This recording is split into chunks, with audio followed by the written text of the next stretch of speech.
Assalamualaikum warahmatullahi wabarakatuh. Oke ya teman-teman, jumpa kembali di channel Teknisi Nuk, itu channel tentang perbaikan handphone untuk pemula ya teman-teman. Oke, di sini saya kedatangan handphone ya. Ini dari kiriman dari teman saya. Katanya tiba-tiba pas lagi main game mati total. Dicas tidak ada respon, padahal baterainya ini masih bagus ya, tidak kembung. Kemudian di bagian mesin juga bersih ya, belum ada servisan.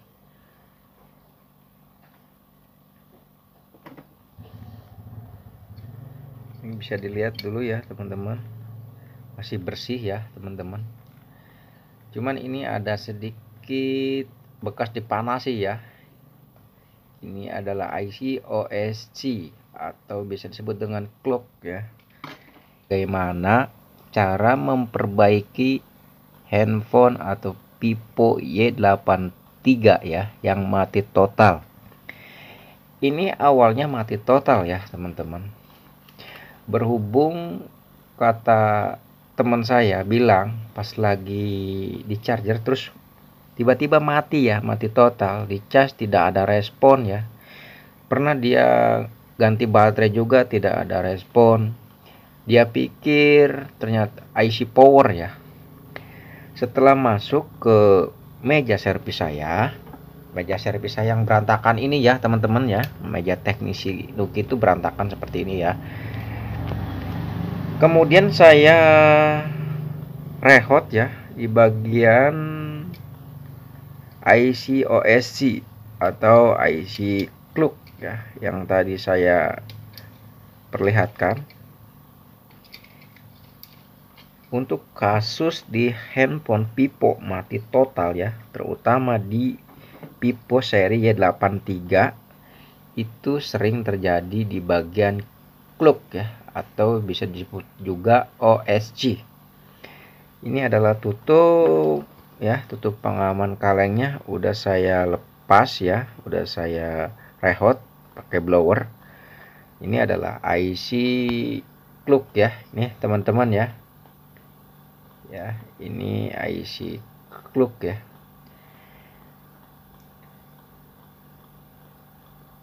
Untuk langkah pertama, jika mengalami atau mendapatkan kasus HP Vivo Y83 mati total secara tiba-tiba ya, tidak dicas, tidak ada respon, teman-teman cukup rehot ya, rehot bagian IC clock atau IC OSC ini ya teman-teman.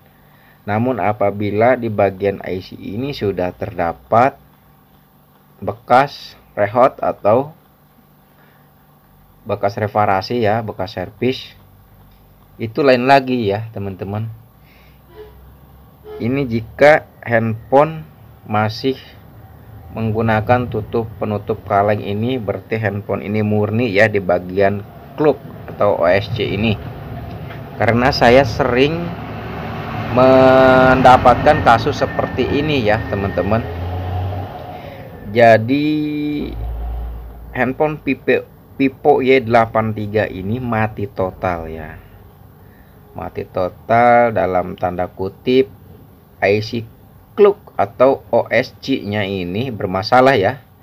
Tadi saya sempat blower, saya rehot, kemudian saya pasang, ternyata handphone ini nyala ya teman-teman. Jadi kesimpulannya, jika teman-teman mendapatkan kasus HP Vivo Y83 mati total dalam tanda kurung ya, masih terdapat penutup kaleng clock atau OSC ini, 100% saya yakin pasti dari OSC clocknya ya teman-teman. Kita nyalakan. Nah ya teman-teman, nyala. Jadi jangan beranggapan wah ini HP Vivo Y83 mati total, mungkin IC powernya atau mungkin MMC lah, CPU ya. Teman-teman cukup rehot dulu ya di bagian IC clock ini, IC clock atau IC OSC. Oke, semoga bisa dipahami ya buat teman-teman. Semoga bermanfaat. Terima kasih sudah menonton dan menyimak video saya ya teman-teman. Akhir kata saya ucapkan terima kasih. Wassalamualaikum warahmatullahi wabarakatuh.